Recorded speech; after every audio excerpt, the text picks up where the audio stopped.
पिछले सत्र में योगी श्री से हमने जाना था कि हम कर्म में कुशलता कैसे प्राप्त करें, पर कैसे प्रवीण हो सके।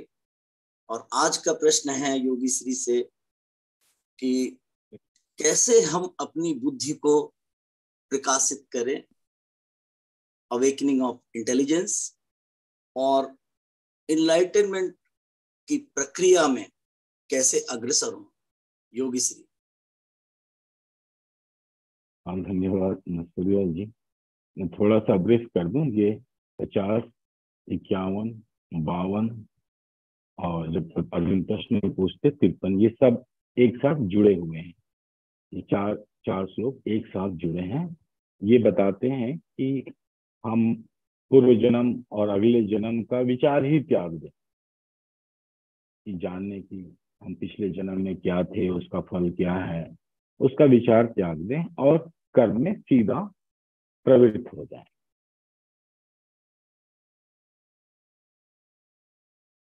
तो और उसके बाद कर्म में प्रवृत्त होने के बाद प्रोसेस ऑफ एनलाइटनमेंट और फिर जीवन मुक्ति या मोक्ष की प्राप्ति हो सकती है। तो यह एक मेथोडोलॉजी की तरह भी है, एक विधि की तरह भी है और एक मार्ग की तरह भी, एक रास्ते की तरह भी, और सांख्य योग के अंतर्गत भी है। फिलोसफी को न नकारते हुए सीधा प्रयोग आप कर सकते। तो यह ये सबसे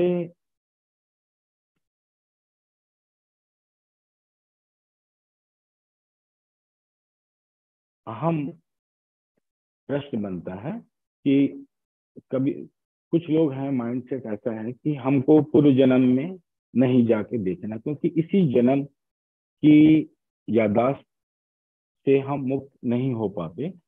तो पिछले जन्म और पिछले जन्म और उसके पिछले जन्म ऐसे याददाश्त अगर आने लगे तो हम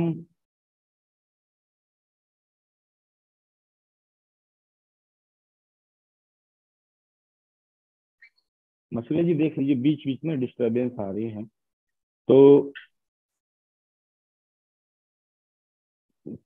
किसी को भी पूर्व जन्म में जाना या उत्सुक होने की सलाह तब तक नहीं दी जाती है जब तक आप अपने इसी जन्म के याददाश्त है, जो मेमोरी है, उसको आप डिटैच होकर ना देख सके, मतलब उससे आप प्रभावित ना हो।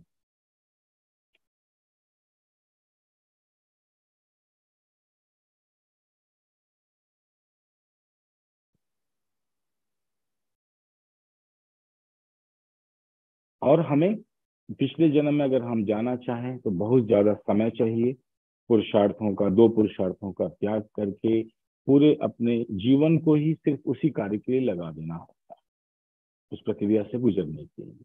तो इन सबको हटाकर हम योगा कर्मेसु कौशलम, सिर्फ कर्मों की कुशलता की एक प्रक्रिया को समझकर उसमें प्रवृत्त होकर हम जीवन मुक्ति या मोक्ष की तरफ जा सकते हैं।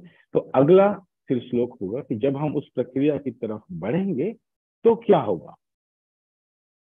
अभी तक हम अगर माइंड के बियॉन्ड जाते हैं इंटेलिजेंस को अवेकन करने के लिए, तो जब यह प्रोसेस चालू होगी तो हमारी इंटेलिजेंस अवेकनिंग की प्रोसेस स्टार्ट हो जाती है, सिर्फ कर्म को अच्छे से करते हुए और अपनी माइंड को वॉच करते हुए, देखते हुए, उसकी कुशलता बढ़ाते हुए, जिसको आम भाषा में लोग स्किल डेवलपमेंट कहते हैं।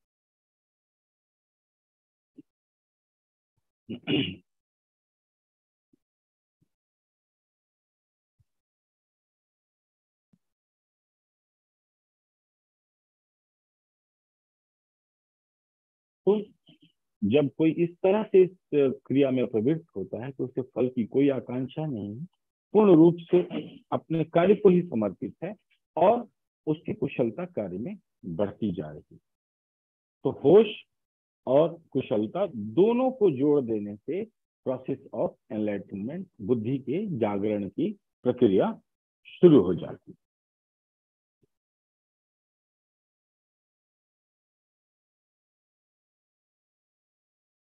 और आपकी इंटेलिजेंस को माइंड की सारी मेमोरीज जो भी आ रही है जो भी उसके सामने मनस पटल पे आ रही है उसको वॉच करते हुए, देखते हुए, दृष्टा बनते हुए इंटेलिजेंस इनडिफरेंट हो जाती है नॉलेज के प्रति, ज्ञान के प्रति। ये नॉलेज ओरिएंटेड मार्ग है, ज्ञानियों का मार्ग है, जो कि हम प्रोसेस में गए, ज्ञान में कार्य में प्रवृत्त हुए और कार्य की प्रवृत्ति में कुशलता बढ़ते हुए उनका ज्ञान बढ़ता जाता है।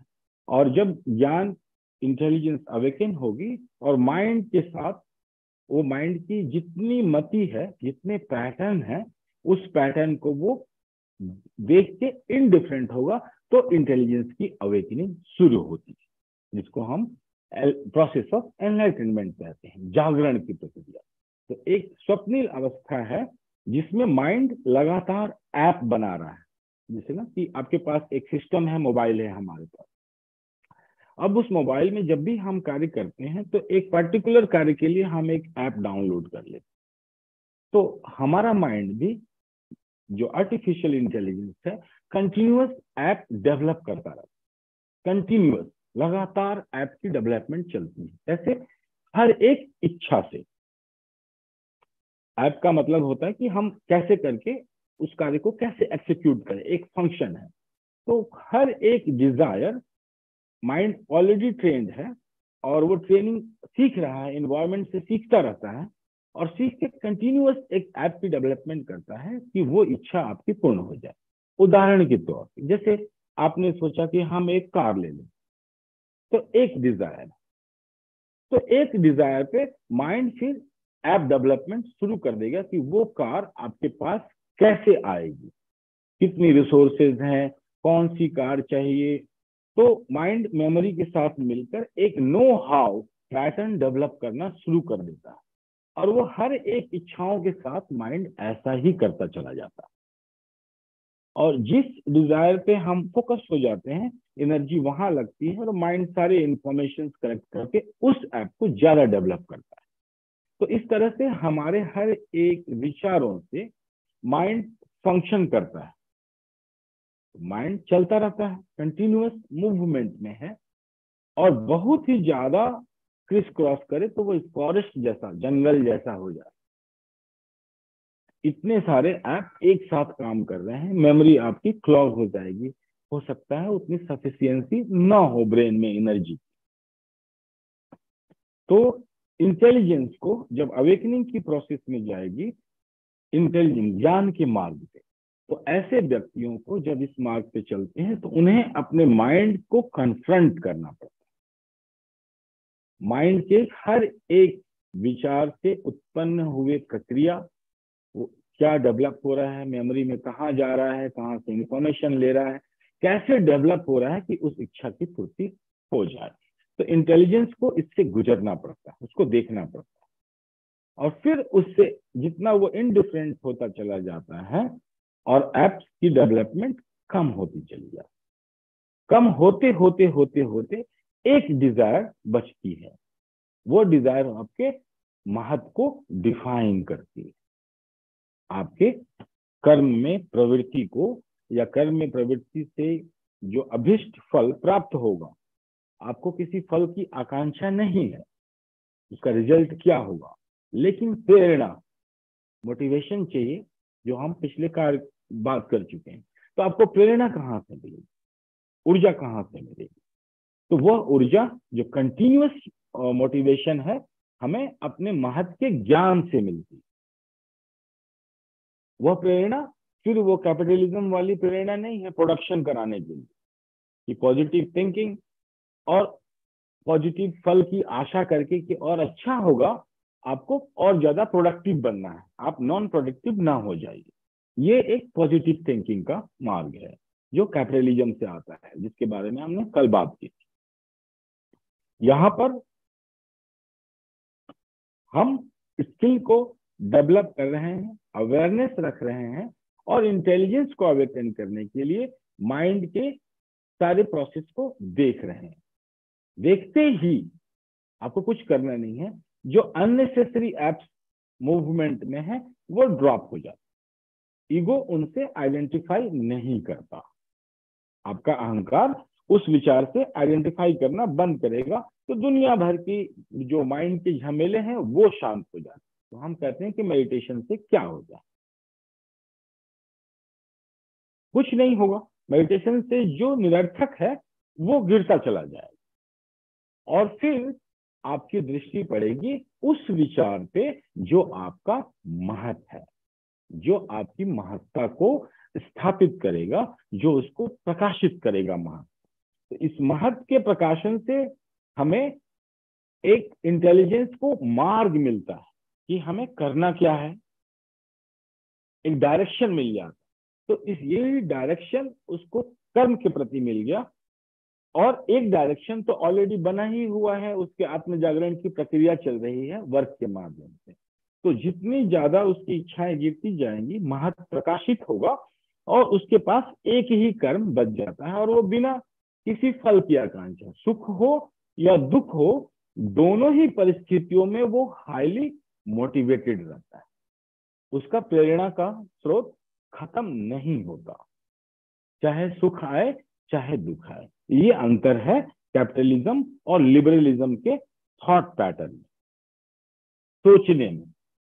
तो स्किल डेवलपमेंट, कर्मों की कुशलता भगवत गीता की लिबरलिज्म पे आधारित है और दूसरे डायमेंशंस को भी ऐड करती है, जीवन के हाईएस्ट वैल्यू को ऐड करती है। जबकि कैपिटलिज्म आपको मोटिवेट करके सिर्फ और सिर्फ प्रोडक्टिव बनाता है। कुशलता आ रही है volume wise, quantity wise and quality wise, दोनों तरीके से वो कैपिटलिज्म हर एक व्यक्ति को फोर्स करता है कि आप क्वांटिटेटिव एंड क्वालिटेटिव दोनों तरफ से आप मोटिवेटेड रहिए अपना बेस्ट देने के लिए।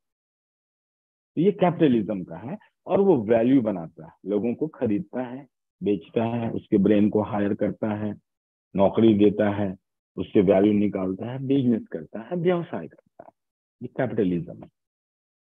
लिबरलिज्म जो भगवत गीता का की फिलोसफी है, सांख्य योग की फिलोसफी है, वो इंडिविजुअल को फ्रीडम देता है, स्वतंत्रता देता है और परम स्वतंत्रता की तरफ उसको उसके डायरेक्शंस को मोड़ता है और कर्मों की कुशलता को बढ़ाता है। लेकिन अननेसेसरी कर्म जो है उसके गिर जाते हैं, उसके महत में ही सारी शक्ति लगेगी और महत उसका प्रकाशित होता है और उसका मोटिवेशन इससे डिपेंड नहीं करता कि वो फेलियर हो रहा है कि सक्सेस हो रहा है, उसको सुख मिल रहा है कि दुख मिल रहा है, वो कंटिन्यूअस अपने एक्शन में लगा रहता है, तो वो स्वतंत्र हो गया।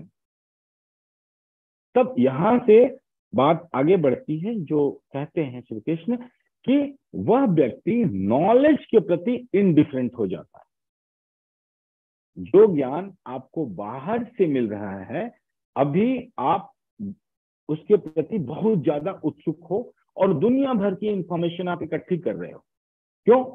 उसको आप ज्ञान समझ रहे हो, क्योंकि माइंड में इतनी ज्यादा एप्स डेवलप है, हर एक डिजायर पे एक ऐप कंटिन्यूअस डेवलप हो रही है, तो वो कंटिन्यूअस इंफॉर्मेशन को कलेक्ट कर रही है, जगह जगह से कलेक्ट कर रही है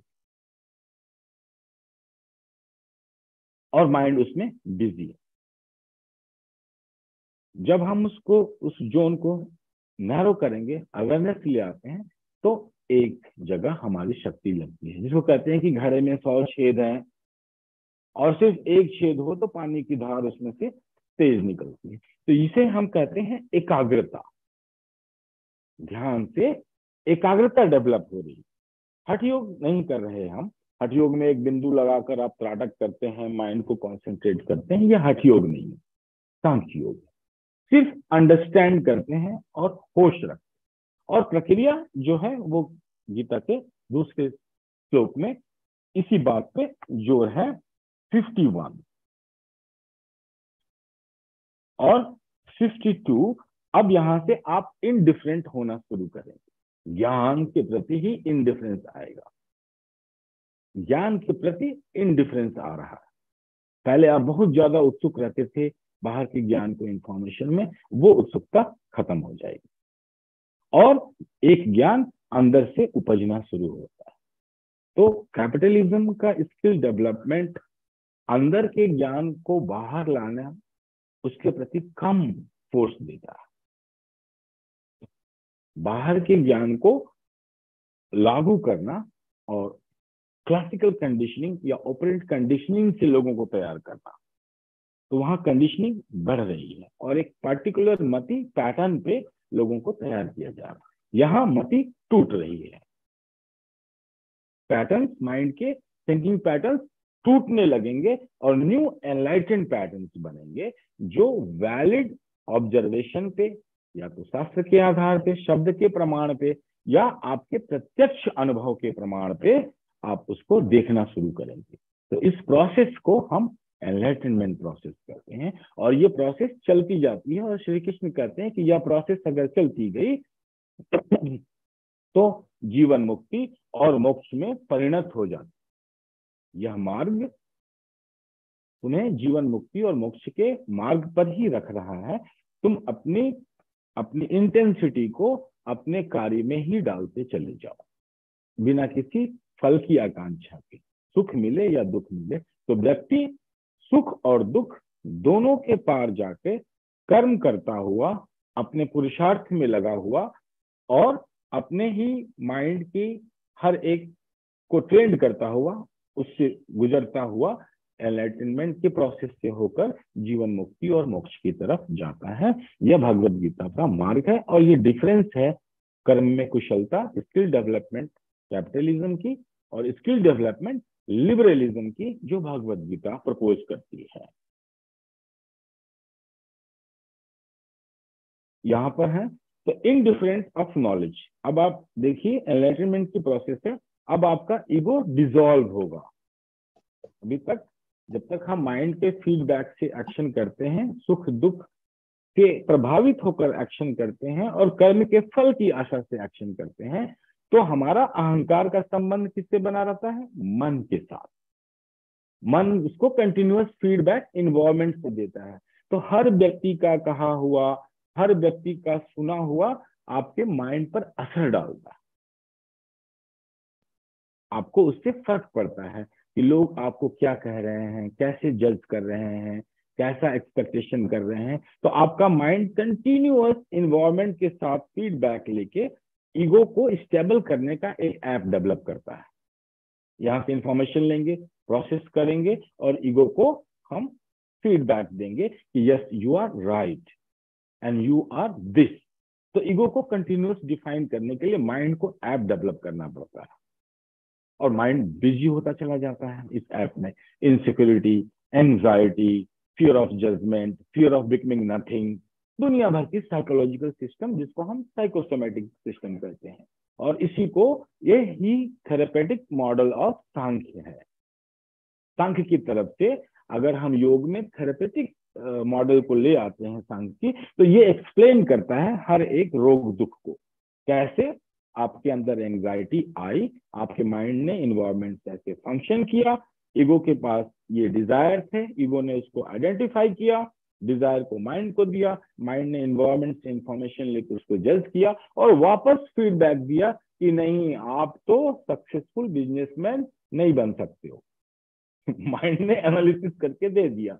अब उस व्यक्ति को सक्सेसफुल बिजनेसमैन बनना है, वो अहंकार उस पर स्टैब्लिश है, एक डिजायर पर ऐप बना कि हमें सक्सेसफुल मैन बनना है। माइंड ने फीडबैक दे दिया कि नहीं बन सकती, तो कॉन्फ्लिक्ट हुआ, ईगो डिसॉल्व होगा।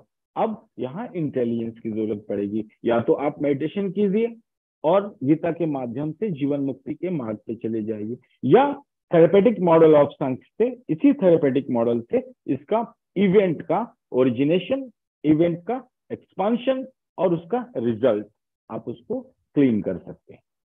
तो एक मेडिटेशन का पाथ है जो साइकोलॉजिकल बीमारियों को हटाकर जीवन मुक्ति या मोक्ष पर ले जाता है। और अगर विज्ञान की बात करें, जहां तक उसके इंस्ट्रूमेंट है वो उसको वेरीफाई नहीं कर सकता, तो वैज्ञानिक जो अभी तक के विज्ञान के इंस्ट्रूमेंट के आधार पे, जजमेंट के आधार पे, वैलिडिटी पे हम यहीं तक जा सकते हैं। फीडबैक थेरेपेटिक मॉडल ऑफ सांख्य से हम माइंड, ईगो और इन्वायरमेंट, वातावरण, परिवेश के कि कम्युनिकेशन को फुल्ली एक्सप्लेन देखते हुए कि कारण और कार्य की प्रक्रिया से। तो एंजाइटी है तो क्यों है, कहाँ से स्टार्ट हुई, इसके ऐप में क्या है, इसके सिस्टम में क्या चेंजेस लाने हैं। तो ये एक मैथमेटिकल साइंस हो जाती है कि आपको कोई भी बीमारी हो तो उससे हम 2D मॉडल में यहीं तक जा सकते, और अगर डीप जाए 3D मॉडल में तो जीवन के किसी भी कार्य का कारण, प्रभाव और उससे मुक्ति का निदान, उस मुक्ति आराम से पाई जा सकती है 3D मॉडल में। लेकिन ये मैं एक्सप्लेन कर रहा हूँ सांख्य योग दर्शन की थेरेप्यूटिक मॉडल, जिससे हम माइंड और शरीर से संबंधित रोगों को सही कर सकें।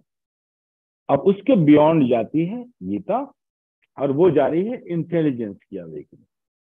तो अहंकार माइंड पर डिपेंडेंट होता है, ये स्किल डेवलपमेंट कैपिटलिज्म का है। इसको लिबरेट करने के लिए और फ्रीडम देने के लिए इंडिविजुअल को अपने महत्व को जानकर स्वयं की महत्ता स्थापित करने के लिए लिबरलिज्म का कॉन्सेप्ट आता है भगवत गीता का।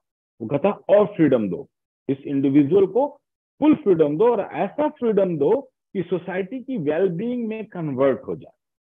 जब एक इंडिविजुअल की एब्सोल्यूट फ्रीडम पूरे सोसाइटी के वेलबींग में कन्वर्ट हो जाए, तो इस प्रक्रिया को हम कर्मयोग कह रहे हैं, और कर्मों की कुशलता का योग कह रहे हैं।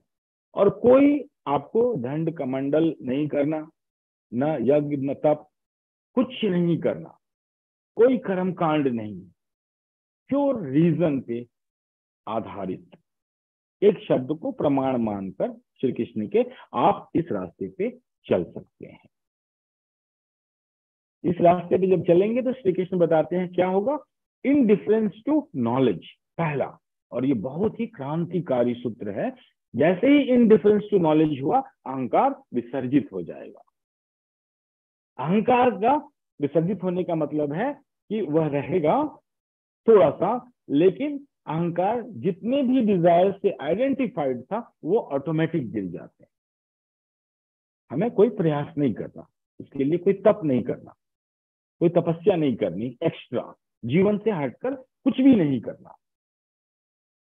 तो अहंकार एकदम से ऐसे गिरेगा, जैसे बैलून में से हम सुई मारते हैं, बैलून सिकुड़ जाता है और खत्म हो जाता है, फिर भी थोड़ा बहुत एयर रहेगा, वैसा जो रेजिड्यू बचा हुआ उसको हम संस्कार कहते हैं, कारण शरीर का। वो मोक्ष के मार्ग पे बाधा बनता है, यहाँ संसार में नहीं बनता। इस जीवन में उसका, इस जीवन का में जितनी कुशलता आनी है वो आ जाएगी इमीडिएट, उसी समय कर्मों की कुशलता आ जाएगी। फिर इनडिफरेंस टू नॉलेज होगा। अब क्या है, अब संबंध बता रहे हैं श्री कृष्ण किससे, अहंकार का बुद्धि से, महत्व से, आपके जीवन में होने का उद्देश्य, पर्पस ऑफ इनकारनेशन यहाँ पे। तो पर्पस ऑफ इनकारनेशन आपकी है अहंकार और बुद्धि से संबंधित है, और आपका हो रहे हैं इनडिफरेंट टू नॉलेज। आपको नए ज्ञान की प्रवृत्ति, ज्ञान प्राप्त करने की इच्छा से आपका अहंकार बना था। आपने हर बुद्धि अपने अहंकार को बनाती है कि मैं कौन हूं। तो जब आप स्पिरिचुअल पाथ पे गए तो आपकी बुद्धि ने एक अहंकार पकड़ा कि मैं जीवन मुक्ति मोक्ष प्राप्त करूंगा, डिजायर, इच्छा से ऐप डेवलप हुआ, और आपने सारी इंफॉर्मेशन लेनी शुरू कर दी बाहर से एनलाइटनमेंट की। वो अब नॉन फंक्शनल हो जाएगा, क्योंकि अब आपको बाहर की इंफॉर्मेशन की जरूरत नहीं है, अब आपको अंदर से ज्ञान मिलेगा, अंतर ज्ञान। लेकिन सांख्य इंट्यूशन को नहीं देता, इंट्यूशन की वैलिडिटी नहीं दे रहा। लेकिन इस ज्ञान की प्रामाणिकता को हम कर्म से प्रमाणित करेंगे। अभी सांख्य आगे बढ़ेगा ना, धीरे धीरे। आप अभी यहाँ पर हैं, एक मार्ग को समझना है कर्मयोग, कर्मों की कुशलता और जीवन मुक्ति, और हटके कैपिटलिज्म से हटके लिबरलिज्म के कॉन्सेप्ट पे। तो अहंकार बुद्धि से रिलेट करेगा, हर बुद्धि अपना अहंकार बनाई है। आप जब इस मार्ग पे चले जीवन मुक्ति के, मोक्ष के, कर्मयोग पे, तो आपकी बुद्धि ने आपका अहंकार बनाया। क्या बनाया? मैं आध्यात्मिक हूँ, मैं मोक्ष के मार्ग पे जाना चाहता हूँ, मैं अपने जीवन में परम उद्देश्य को प्राप्त करना चाहता हूँ, मैं अपने अभिष्ट फल को, इस डिजायर से ऐप बना। इस डिजायर से आपने इंफॉर्मेशन बाहर से ली, इसने आपको मोटिवेट किया जीवन में, ये आपका प्रेरणा बना। प्रेरणा से आपने सारी इंफॉर्मेशन लेके, ज्ञान लेके मार्ग चूज किया। आपने गीता पढ़ी, गीता में आपको मार्ग मिला, आप गीता के मार्ग पे चले। लेकिन जैसे ही मार्ग पे आगे बढ़ेंगे, अब उसको ड्रॉप करना होगा, वो ड्रॉप हो जाएगा, इंटेलिजेंस अवेकन होगी, इनडिफरेंस टू नॉलेज हो जाएगा। पहले अहंकार को डेवलप करने के लिए आपको नया नया ज्ञान चाहिए था, तो आप अपने अहंकार को डेवलप करने के लिए नया नया ज्ञान ले रहे थे, हर एक सोर्स से जहां से ज्ञान मिल जाए, ताकि अहंकार क्रिस्टलाइज हो जाए। अहंकार क्रिस्टलाइज हो गया, हमने मूर्ति बनाई, उसकी पूजा की, तब प्राण प्रतिष्ठा की, पूजा करके अब उठा के इसको विसर्जन करना होता। यह सनातन योग की ज्ञान की सबसे बड़ी देशना है, सबसे बड़ी देशना है। मिट्टी से मूर्ति बनाना, उसमें प्राण प्रतिष्ठा करना, और जब उसकी प्राण प्रतिष्ठा हो जाए, पूजा हो जाए, आपको संतुष्टि हो गई, तो मूर्ति को उठाकर गंगा जल में या किसी पवित्र जल में उसको विसर्जन कर देना। तो यही अहंकार ने आपको सपोर्ट किया, इसी माइंड ने आपको सपोर्ट किया, प्रेरणा दी, आपको एक शास्त्र दिया, गुरु दिया, ज्ञान दिया, एक मार्ग दिया। तो सनातन योग की ये सबसे बड़ी शिक्षा है कि अटैच मत रहना। लोग इससे अटैच हो जाते हैं अपने एक ही इसी से, कि मैं बड़ा आध्यात्मिक हूँ, मैं तो सात्विक हूँ, मैं तो मुक्ति के मार्ग पर हूँ, मैं तो बहुत ही महान हूँ, और माइंड उसको कंटिन्यूअस इंफॉर्मेशन लेके फीड में लगा रहता है। किसी ने कह दिया नहीं है, तो अब उसके साथ लाठी डंडा चलाओ, मरने मारने की नौबत आ जाती है, दंगे हो जाएंगे, पॉलिटिकल अपहीवल हो जाएगा, अशांति फैल जाएगी किसी भी एक पॉइंट को। तो यह पॉलिटिकल है, राजनीतिक है, यह धर्म राजनीतिक है। तो राजनीतिक धर्म हमेशा प्रभावित रहता है फीडबैक से, पब्लिक में क्या ओपिनियन है, पब्लिक क्या बोल रही है, कैसे है। लेकिन यह अब हम जा रहे हैं लिबरलिज्म की तरह, इंडिविजुअलिज्म, क्योंकि आपकी प्रोसेस ऑफ एनलाइटनमेंट। तो आपकी बुद्धि ने जो अहंकार बनाया, अब वो ड्रॉप होगा, खत्म होना शुरू हो जाएगा। यहाँ से अहंकार का विसर्जन शुरू होगा, और सिर्फ एक रहेगा, आपके महत्व का अहंकार रह जाएगा। बुद्धि जो एसेंशियल है उसको लेगी, किस लिए? फंक्शन करने के लिए, माइंड से रिलेट करने।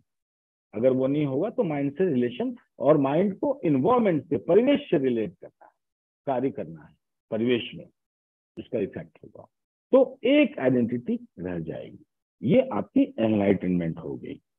आपको अपने जीवन का पर्पस मिल गया, उद्देश्य मिल गया, द पर्पस ऑफ रीइंकार्नेशन मिल गई, आपको अपने जीवन की दिशा मिल गई, डायरेक्शन मिल गया बुद्धि का। अहंकार खत्म हो गया, थोड़ा सा बचा है फंक्शन करने के लिए, आइडेंटिटी, वर्ल्ड में फंक्शन करने के लिए। ये नाम है, ये काम है, और यहां से अब आप इसको अगर जीते ही चले जाएं अपने पूरे जीवन में, इसी मार्ग से चलते चले जाएं, तो जीवन मुक्ति या मोक्ष की शब्द प्रमाणिकता है। शब्द प्रमाण दे रहे हैं, मैं नहीं दे रहा। आपको नहीं विश्वास है शब्द पे, मत मानिए, मत जाइए इस रास्ते, कुछ और ढूंढ लीजिए। लेकिन अगर इस शब्द को प्रमाण मानते हैं, तो यह व्याख्या कर रहा है मार्ग की और मार्ग पे होने वाली प्रोसेस की।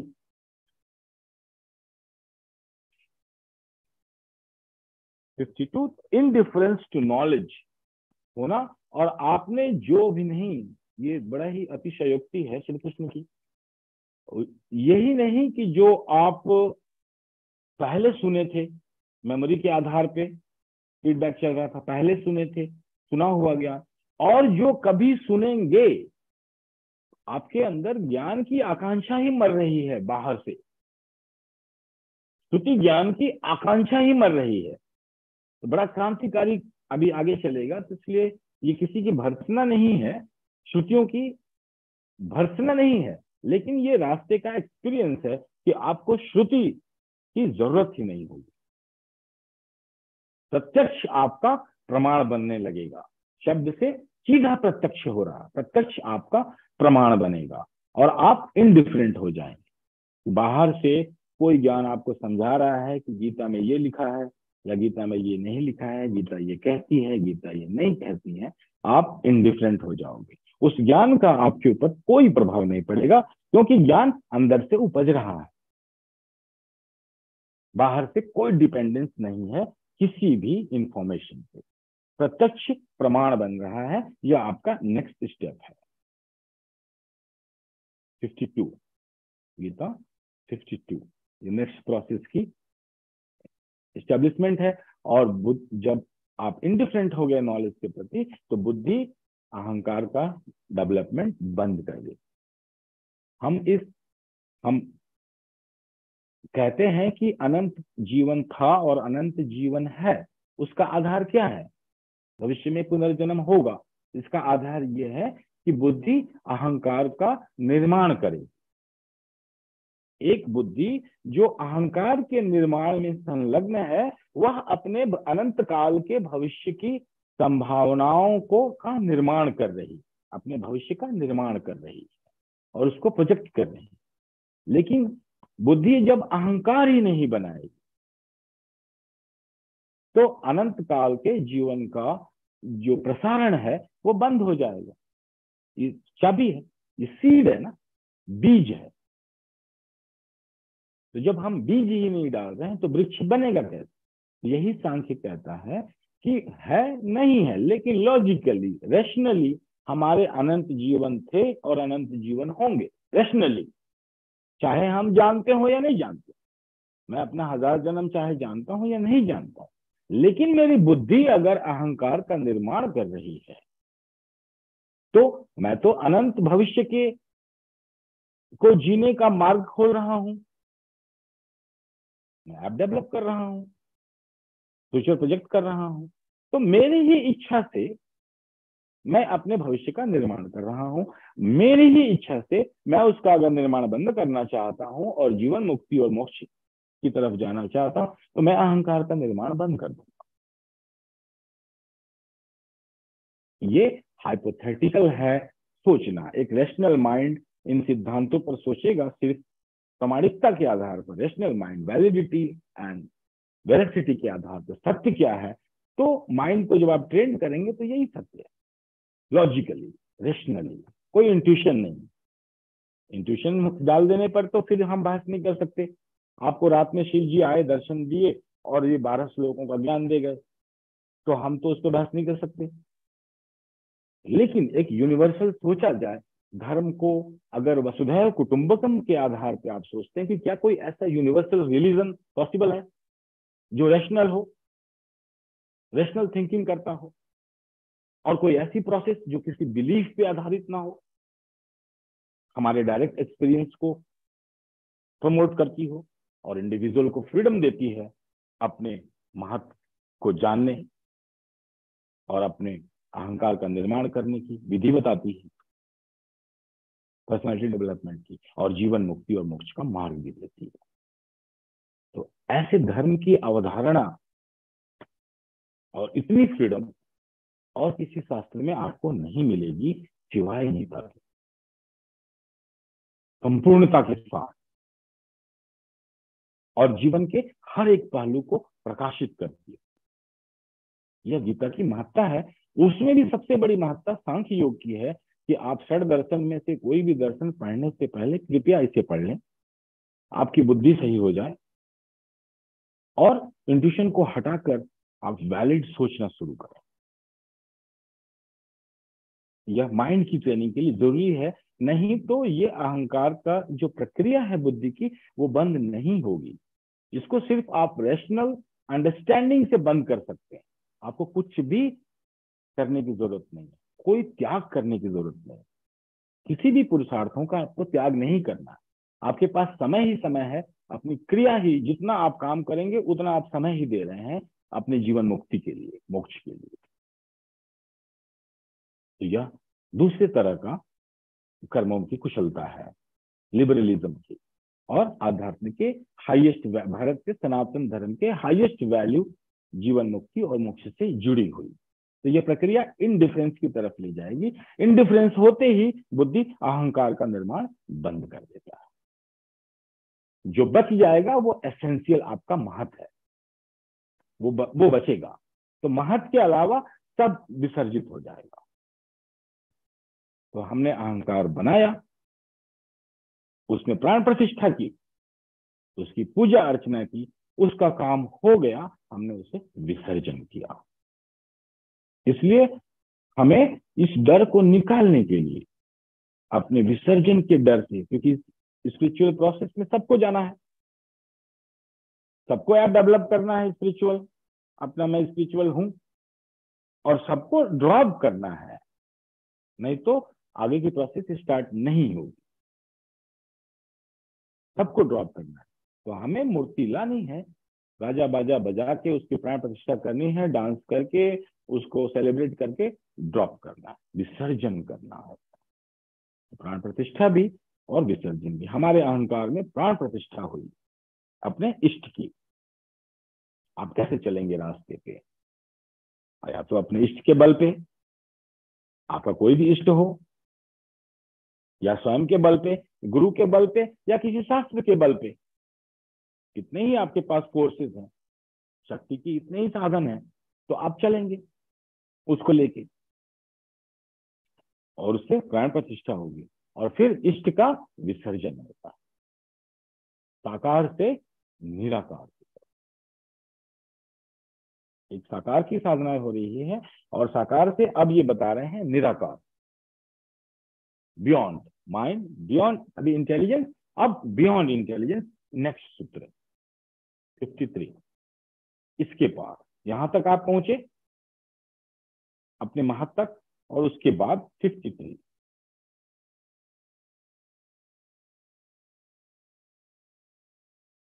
और भी क्रांतिकारी। तो अब ये नॉलेज का इनडिफरेंस, पहले श्रुति को नकारा, अब इस हद तक पहुंच गया कि इवन की वेद भी कुछ कह रहे हैं, उससे भी आप प्रभावित नहीं हो रहे। आपका प्रत्यक्ष इतना वैलिड प्रमाण बन गया, आपका अपना प्रत्यक्ष।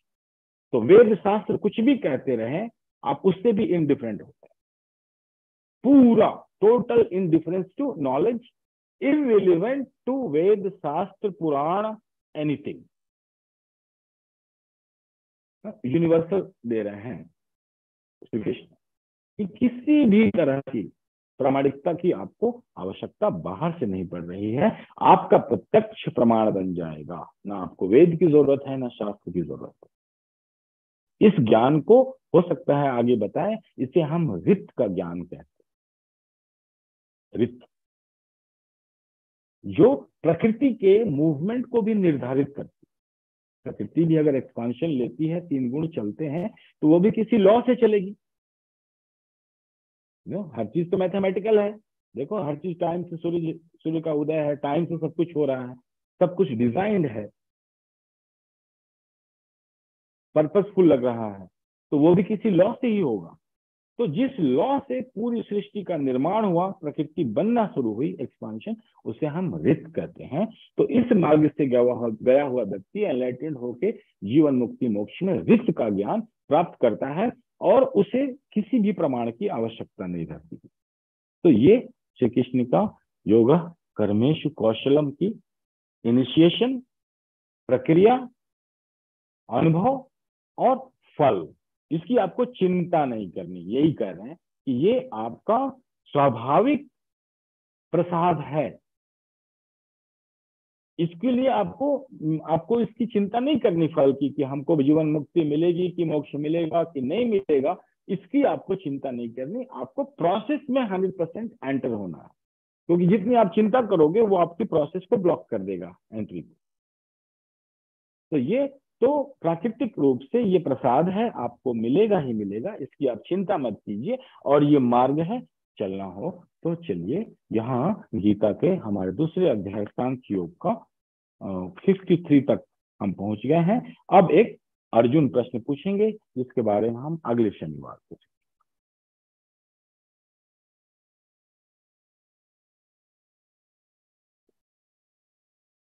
कोई प्रश्न? सब मुस्कुरा रहे हैं, कोई शैतानी सूझ रही है मुझे लगता है किसी को।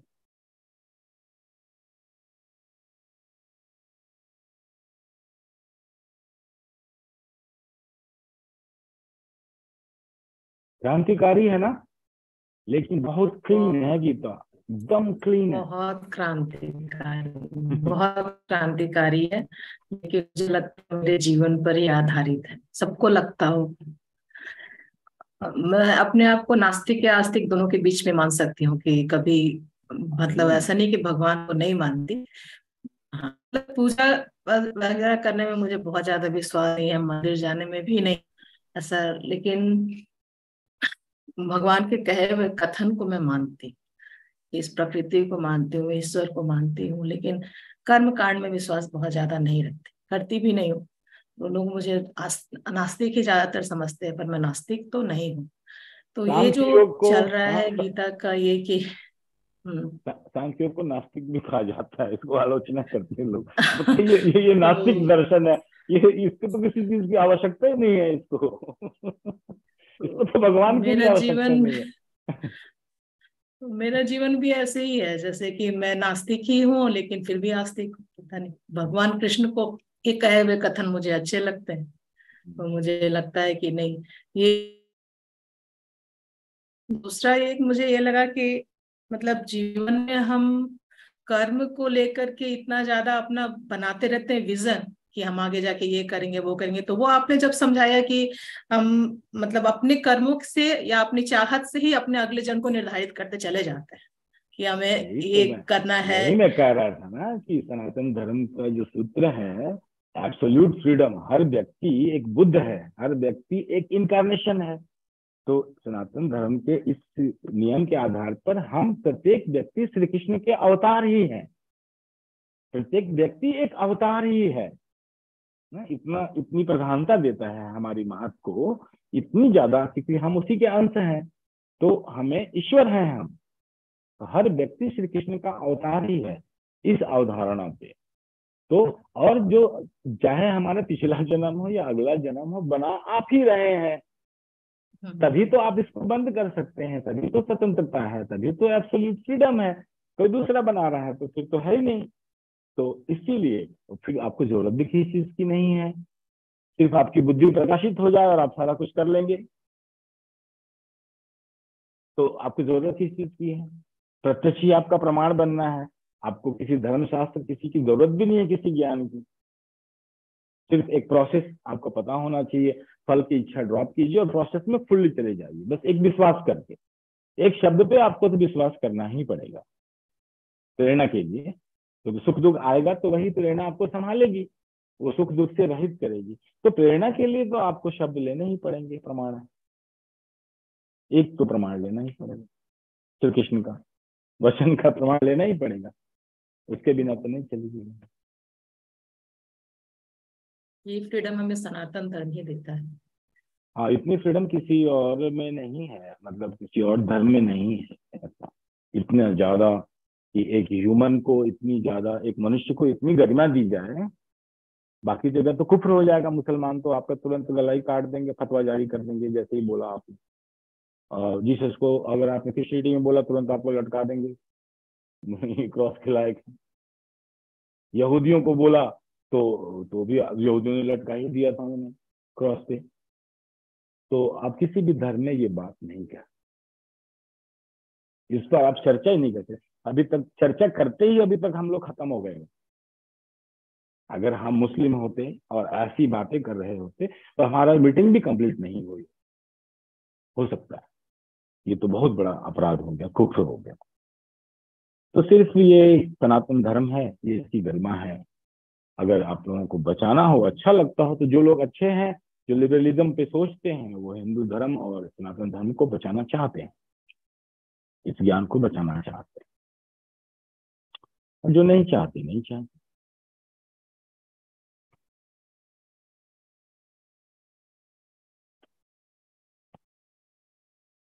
लेकिन और किसी भी धर्म में नहीं है ऐसा। यही एक विशेषता है धर्मों की इतिहास में या धर्मों की पहचान में, जिसे हम भारतीय धर्म कह देते हैं और अभारतीय धर्म का। ये भारतीय धर्म की पहचान है और ये और कहीं नहीं मिलती किसी भी अन्य धर्मों में जो भारत से बाहर पैदा हुए। इसी आधार पर सनातन धर्म बोलता है कि ये जम्बू द्वीप हमारा है, ये भारतवर्ष है, भारत खंड है, जम्बू द्वीप है।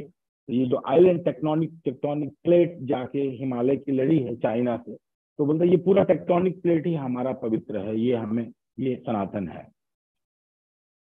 क्योंकि जो भी धर्म इस धरती पर पैदा हुए, इस टेक्टोनिक प्लेट पे पैदा हुए, उनकी देशना अलग रही।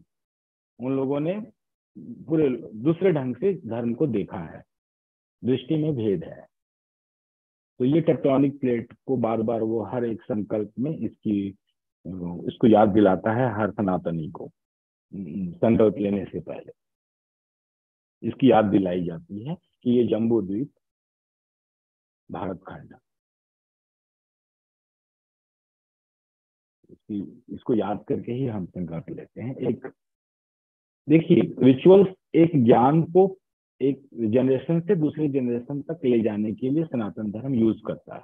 हर एक रिचुअल्स, जैसे ईश्वर की मूर्ति को बनाना, स्थापित करना, क्षण भंगुर में सनातन इटर्नल को देखना, उसकी पूजा उपासना करना और फिर उसको गंगा जी में बहा देना, उसका विसर्जन कर देना। वैसे ही अगर ये हिम्मत नहीं है, इस रिचुअल ने आपको हिम्मत देगा एक दिन कि आप अपने ईगो को जब ड्रॉप हो रहा होगा तो आप उसको पकड़ोगे नहीं, विसर्जन कर दोगे, चाहे उसमें आपने पूरे अपने इष्ट की प्राण प्रतिष्ठा ही की हुई है।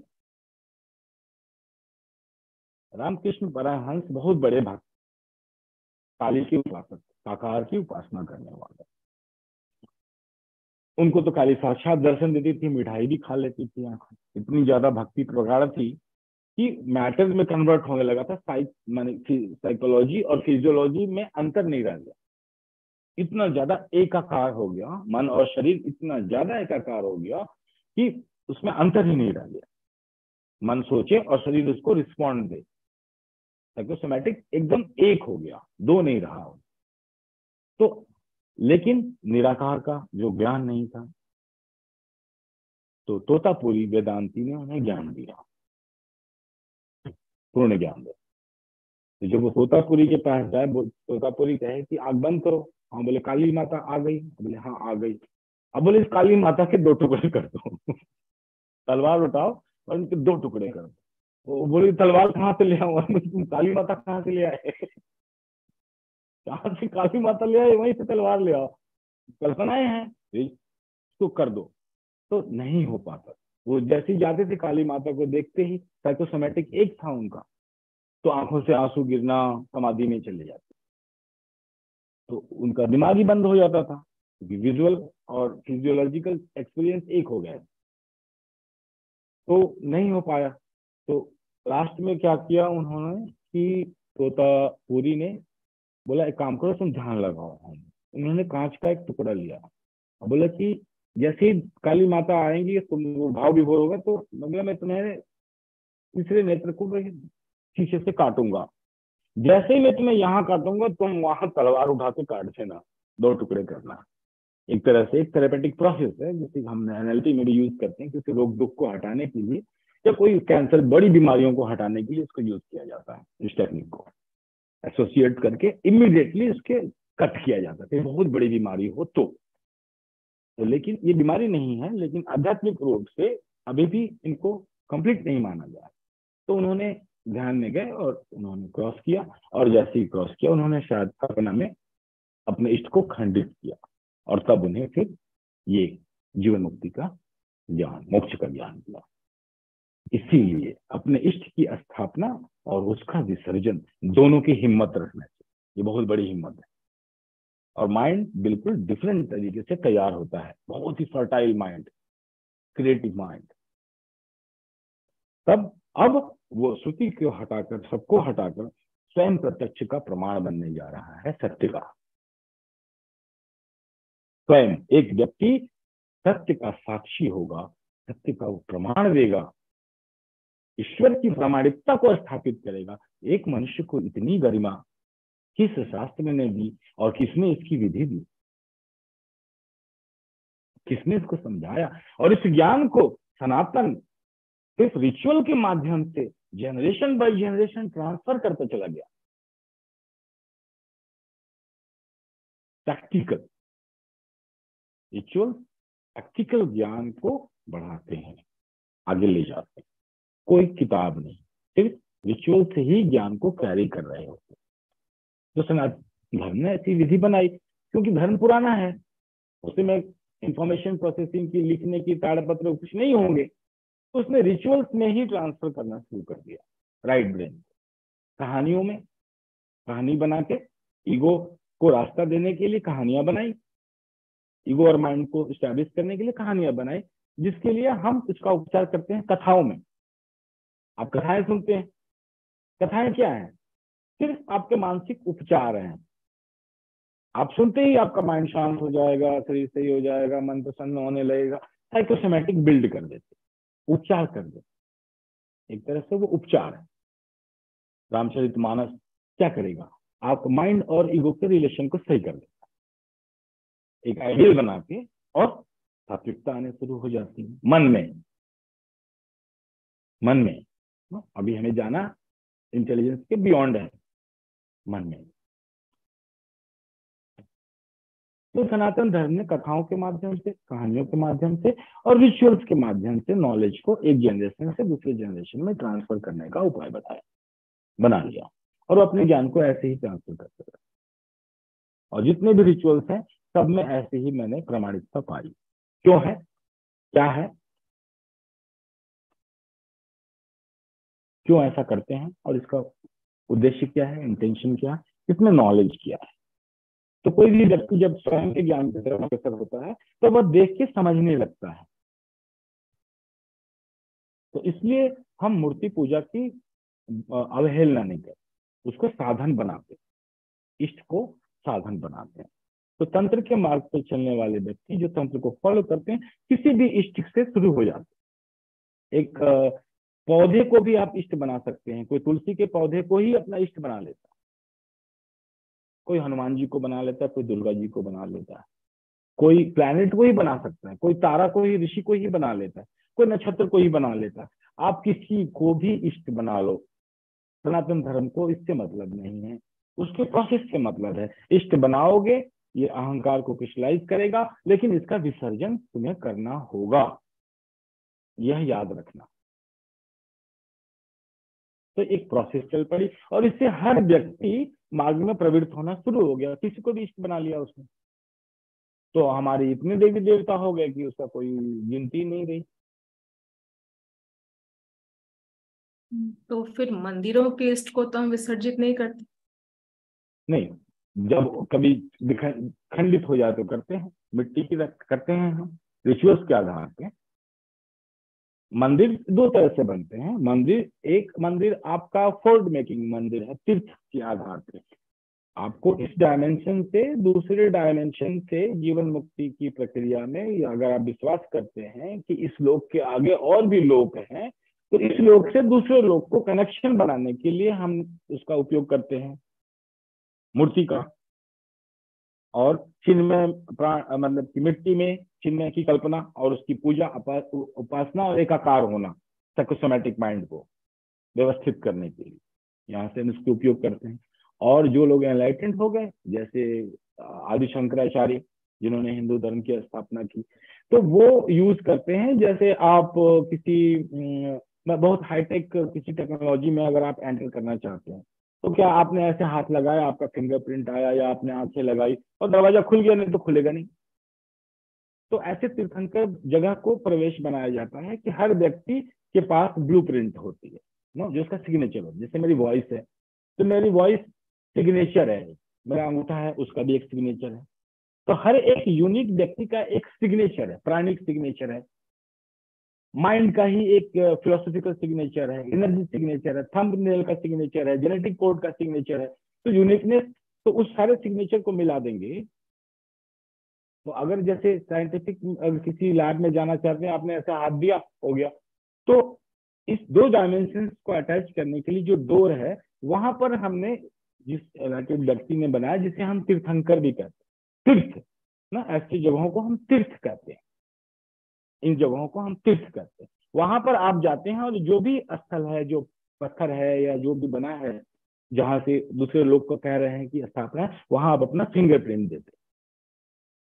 आपको दोनों हाथों से आप अपना फिंगरप्रिंट देते हैं, तो आपका जो यूनिक सिग्नेचर है एनर्जी का, वो कनेक्शन बनाता है डिफरेंट डायमेंशन और लोगों के जीवन। तो ऐसी जगहों को हम तीर्थ कहते हैं।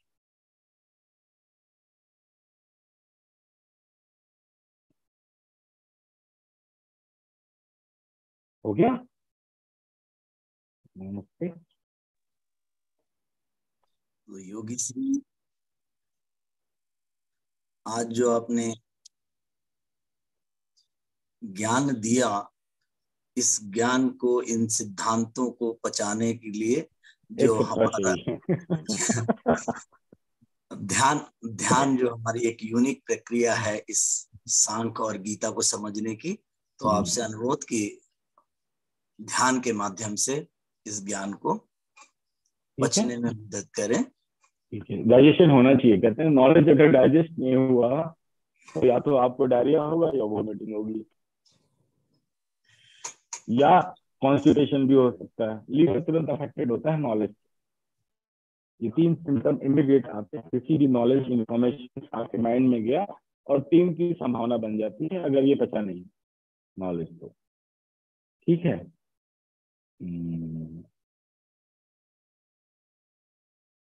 तो आप लोग अपनी ध्यान मुद्रा ग्रहण कीजिए।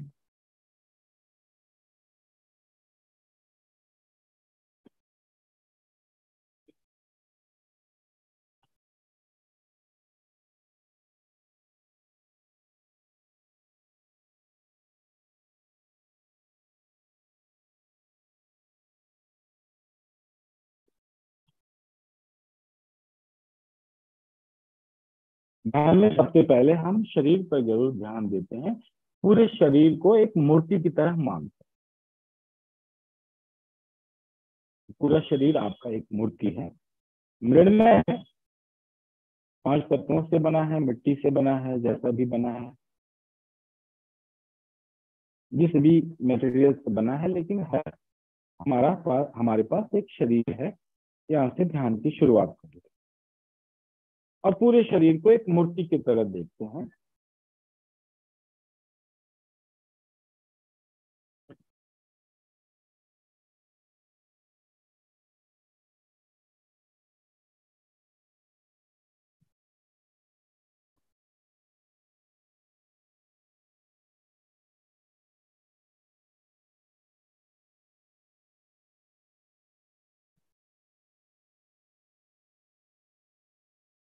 पूरा शरीर जब एक मूर्ति की तरह स्थापित हो जाए, जैसे एक स्थापना कर दी आपने एक, और इसमें आपका चिन्मय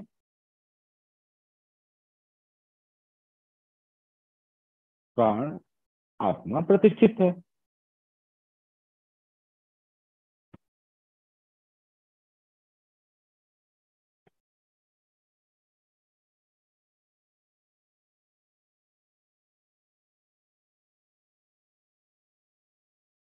और आपका जो भी इष्ट है, उस इष्ट को आप याद कर सकते हैं। प्रेरणा के लिए, मोटिवेशन के लिए, फोर्स के लिए, बल के लिए, शक्ति के लिए। तो अपने इष्ट से कनेक्ट होना और उसको अपने ही अंदर महसूस करना, उसकी प्रतिष्ठा अपने हृदय में ही करनी,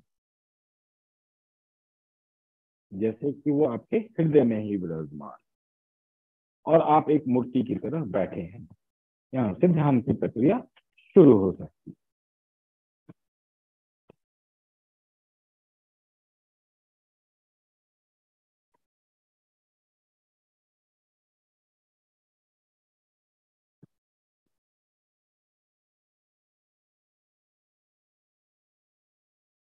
अब आपके पास एक ईगो है कि मैं ध्यान कर रहा हूं, आप एक प्रोसेस में है, एक क्रिया में है, ये कर्म कहा जाता है। आप एक कर्म कर रहे हैं, क्रिया है। इस क्रिया के पीछे आपका एक अहंकार होगा कि मुझे अपने इष्ट का बल प्राप्त है और मैं ध्यान कर रहा हूं, मैं ध्यानी हूं। कुछ भी एक आइडिया जरूर होगा सेल्फ का, ये ईगो है। और इस ईगो से आपकी इंटेलिजेंस अटैच है और आगे की प्रोसेस चल रही है। आपकी प्रेरणा मिल रही है, आपको बल मिल रहा है, आपसे एक्शन हो रहे हैं और आप भविष्य में और ज्यादा एक्शन करते जाएंगे। ऐसा आपके पास बल है, आपके पास आत्मविश्वास है। सब कुछ इसी पर निर्भर है। इसको गौर से देखिए। इस अहंकार को निर्माण करने में आपकी बुद्धि ने हाँ कहा है, इंटेलिजेंस ने इसको स्वीकृति दी है। ये आपकी इंटेलिजेंस जो आपके ईगो को बना रही और बनाकर आपको कर्म में प्रवेश कर रही। उसने इसको बनाकर आपको यहां तक पहुंचा दिया कि आप ध्यान के कर्म में प्रवृत्त हो गए। उसने इतना ज्यादा सपोर्ट किया।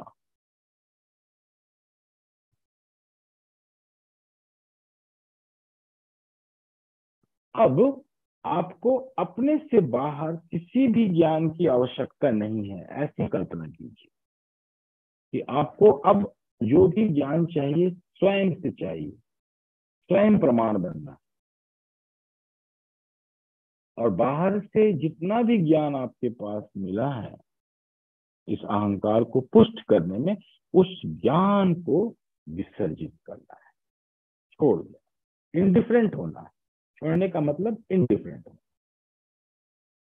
इसे हो ना हो उससे आपको कोई मतलब नहीं। तो आपका अंदर का स्वयं प्रमाण बनने की क्षमता पैदा होने शुरू हो जाएगी और उस अहंकार की जरूरत नहीं रहेगी। आपने उसे छोड़ दिया, थोड़ा नहीं, छूट गया। मात्र दृष्टि, इस सांख्य की इस दृष्टि से आपको इस पूरे खेल को देखना है, इस पूरी लीला को का दर्शन करना है, देखना है।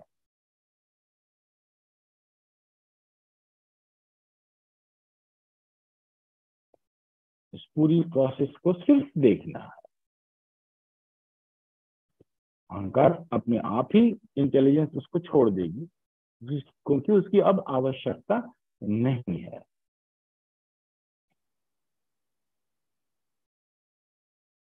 और माइंड अब पुराने अपनी याददाश्त से सारी चीजें ले आके इंटेलिजेंस के सामने रख देगा, कन्फ्रंट कर देगा। अब आपकी इंटेलिजेंस अपने माइंड के सारे याददाश्तों को से उसका साक्षी होना पड़ेगा। अभी कर्म जब कर रहा है, नाउ प्रोसेस, ध्यान की प्रक्रिया। और आपको वहां से भी कोई ज्ञान नहीं चाहिए।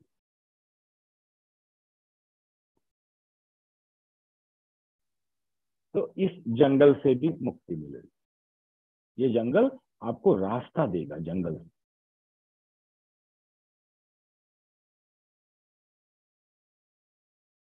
तो आपको कोई नॉलेज चाहिए ही नहीं बाहर से। तब अब आपका ओरिजिनल ईगो महत्व खुलना शुरू होता। कि आपके जीवन का अभिप्राय क्या है, उद्देश्य क्या है, फंक्शन क्या है, कार्य क्या है, प्रवृत्ति की दिशा क्या है। कोई इच्छा नहीं है, सिर्फ दिशा का निर्धारण है। कोई डिजायर नहीं आ रही, सिर्फ डायरेक्शन ऑफ एनर्जी, शक्ति को दिशा देना। आप जितनी शक्ति आपको मिली है, इससे अपने आप से उसको एक दिशा दें। और यहाँ पर आपको चुपचाप शांति से इस जगह पे सिर्फ बैठे रहना होगा, अगर ध्यान की निश्चल अवस्था में। और प्रक्रिया में, एक्शन में आपको इस पर होश रखना होगा, दृष्टि रखना। यह मार्ग है कर्म और भक्ति को मिलाकर, अकेला नहीं है। कर्म और भक्ति, क्रिया और समर्पण,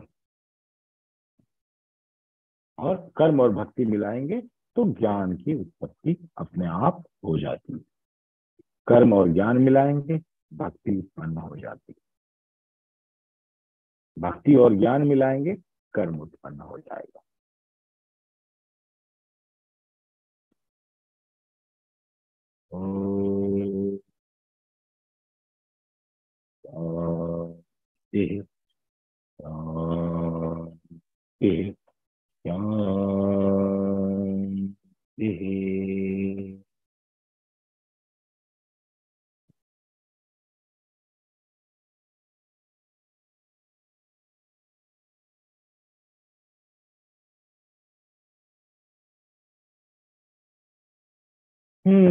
आज आप लोग एनलाइटेंड हो गए, अच्छा लगा।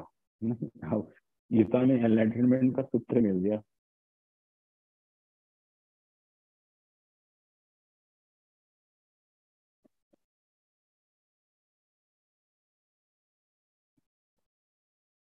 जैसे ही ना हम लोग बुद्धि, माइंड के बियॉन्ड जाते हैं, बुद्धि, ईगो, सब लोग एकदम सीरियस हो जाते हैं। और जब हम माइंड को और ईगो का डालने से रहते हैं, सबके पास इतने क्वेश्चन होते हैं, फटाफट खूब पूछो खूब पूछो। माइंड और ईगो का जब रिलेशनशिप होता है, और जैसे ही ईगो की इंटेलिजेंस के साथ रिलेशनशिप होती है, सब एकदम सीरियस हो जाते हैं।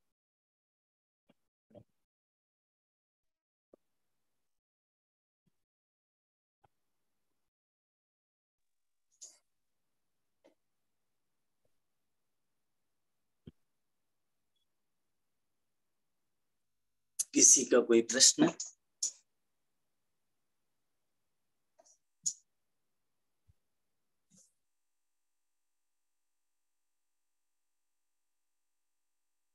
योगी श्री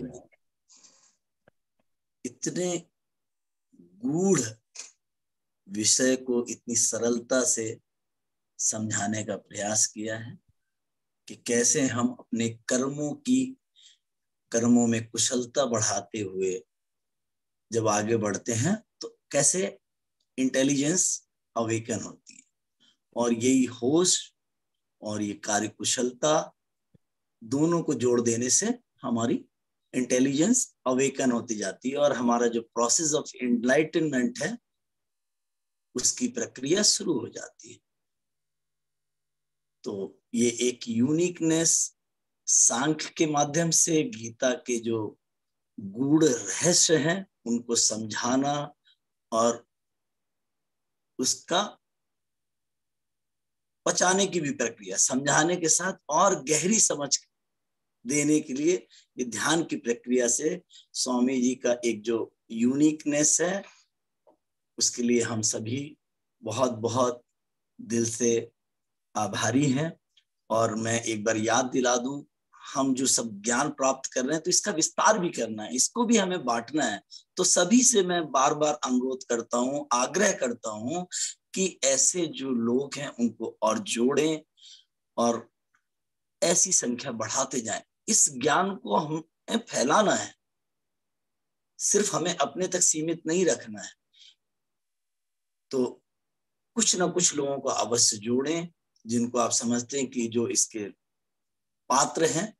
और आने वाली 28 जून को एक हिंदी में वेबिनार है साइकोसोमेटिक इश्यूज के ऊपर। अभी स्वामी जी ने जो बताया, बॉडी और माइंड के जो कनेक्शन है और इससे होने वाली जो बीमारियां हैं, तो उनसे हम कैसे बचें ऐसे। और ये फ्री वेबिनार है, तो इसको आप जो है जुड़े। और 29 और 30 को मेडिटेशन वर्कशॉप है फॉर 2 days। तो मेडिटेशन वर्कशॉप में लोगों को जोड़े। बहुत बहुत धन्यवाद सभी का। Thank you.